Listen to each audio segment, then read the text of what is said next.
The rain drummed steadily against the windshield as Director Maya Thompson sat in her unmarked sedan, reviewing case files in the dim glow of a streetlight. She had chosen this quiet neighborhood in Memphis for a reason. Sometimes the best work happened away from the sterile walls of federal buildings, where she could think without interruption. At 42, Maya had climbed every rung of law enforcement's ladder. From beat cop to narcotics detective, from DEA special agent to regional supervisor, and finally to the director's chair, a position she'd held for 3 years. Tonight, she was preparing for tomorrow's congressional hearing on police reform. Ironically enough, the sharp rap on her window startled her from her concentration. "Step out of the vehicle, ma'am." Officer Derek Mitchell stood outside, flashlight beam cutting through the darkness. His badge gleamed under the streetlight, and his hand rested casually on his service weapon. Maya had seen that stance 1,000 times, the practiced intimidation of a cop who'd forgotten that badges were meant to protect, not terrorize. Maya lowered her window halfway. "Is there a problem, officer?" "License and registration." "Now." She noted his aggressive tone, the way his eyes narrowed as he took in her appearance. Maya had dealt with his type before, officers who saw her dark skin first and everything else second. "May I ask what this is regarding?" "We've had reports of drug activity in this area." "Step out of the vehicle." Maya's jaw tightened. She was in an unmarked federal vehicle, dressed in a business suit, clearly working. But she knew the script. She'd seen it play out too many times in the communities she'd sworn to protect. She stepped out slowly, hands visible. "Officer Mitchell," she read his nameplate, "I'm going to reach for my identification." Hands on the car. Before she could comply, Mitchell grabbed her arm and spun her around, pressing her against the sedan's hood. The case files scattered in the rain. "You're making a mistake," Maya said calmly. "The only mistake is you thinking you can deal drugs in my neighborhood." Maya felt the cold metal of handcuffs around her wrists. She watched in disbelief as Mitchell returned to her car and began searching through her belongings. Her federal ID was in plain sight in her open wallet on the passenger seat, but he seemed intent on something else. Well, Mitchell called out, emerging from her vehicle with a small plastic baggie.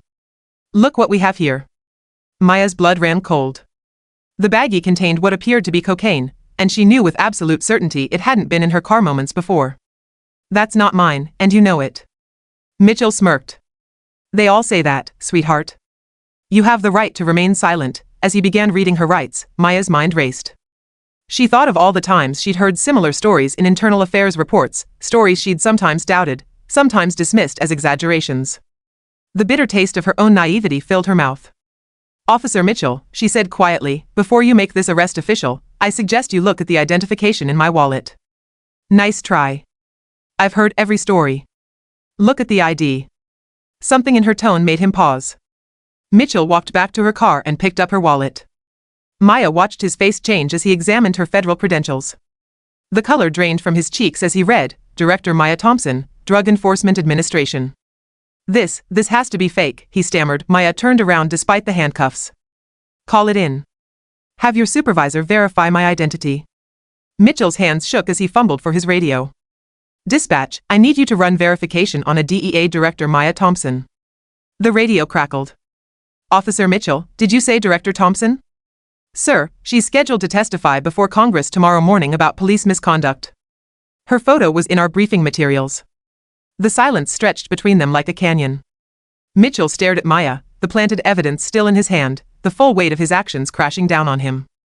"Uncuff me," Maya said quietly. Mitchell's hands trembled as he removed the handcuffs. Maya rubbed her wrists and straightened her jacket. She looked at the baggie in his hand, evidence of corruption that would end his career and possibly land him in federal prison. "Ma'am, I can explain. You can explain to the FBI." Maya pulled out her phone. "Special Agent Rodriguez? It's Director Thompson. I need a federal response team in Memphis." "Yes, tonight." As they waited for the FBI to arrive, Maya gathered her scattered case files from the wet pavement. One report caught her eye, a study about racial profiling in traffic stops. The irony wasn't lost on her. "How many times?" she asked Mitchell, who stood frozen by his patrol car. "Ma'am? How many times have you done this? How many innocent people have you framed?"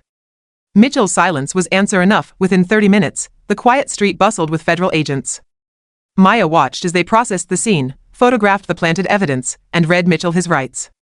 She thought about all the people who hadn't had her credentials to protect them, all the lives destroyed by officers who'd forgotten their oath. Later, as she sat in her hotel room preparing for the next day's testimony, Maya added a new section to her speech. She would tell Congress about Officer Derek Mitchell, about planted evidence, about the handcuffs that had bit into her wrists. But more importantly, she would tell them about the countless victims who didn't have badges to protect them. The rain had stopped, but Maya knew the storm was just beginning. 3 months later, Officer Derek Mitchell was sentenced to 8 years in federal prison.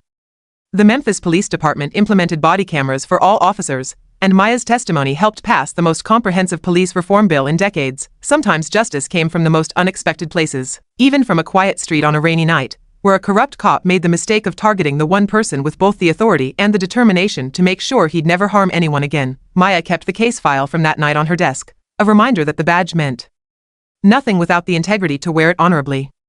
And every time she looked at it, she thought of all the people still fighting for justice in a system that too often failed them. The fight was far from over, but at least now, she was fighting it with her eyes wide open.